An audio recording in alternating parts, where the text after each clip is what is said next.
On va commencer par les calculs simplifiés, c'est-à-dire sans parenthèses. Donc on va voir ces deux calculs pour vous expliquer un petit peu la logique à avoir.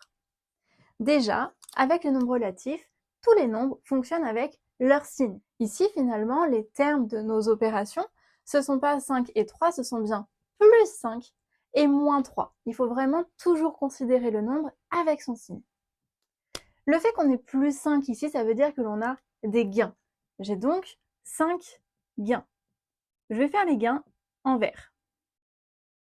Et ensuite, le moins 3 signifie que l'on a des pertes de 3.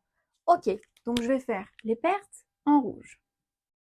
Et là, il faut se poser la question, qui est-ce qui gagne entre les gains et les pertes? Bon, bien, j'ai 5 gains pour 3 pertes. Mes gains sont bien supérieurs à mes pertes. Donc, je suis positif. Et à chaque fois que j'ai un gain et une perte, ils s'annulent. Effectivement, si vous gagnez 1 euro, mais que dans la même journée, on vous reprend ce 1 euro, ben vous n'avez plus rien. Ici, c'est le même principe. Donc, ce gain va s'annuler avec cette perte, ce gain s'annule avec cette perte, et ainsi de suite. Et il nous reste du coup finalement ces deux gains.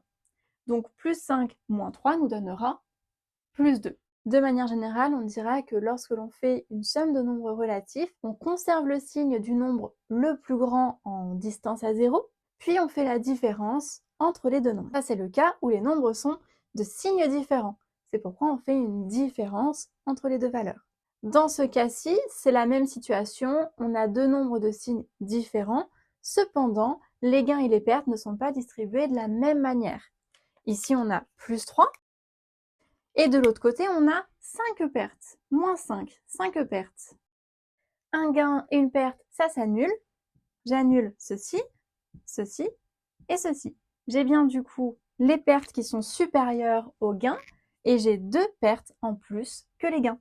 Donc ici, je serai négatif et moins 2 du coup j'obtiens. Ça, c'est quand on a des nombres relatifs de signes différents. Maintenant, qu'est-ce que l'on aurait eu si on avait eu des signes identiques?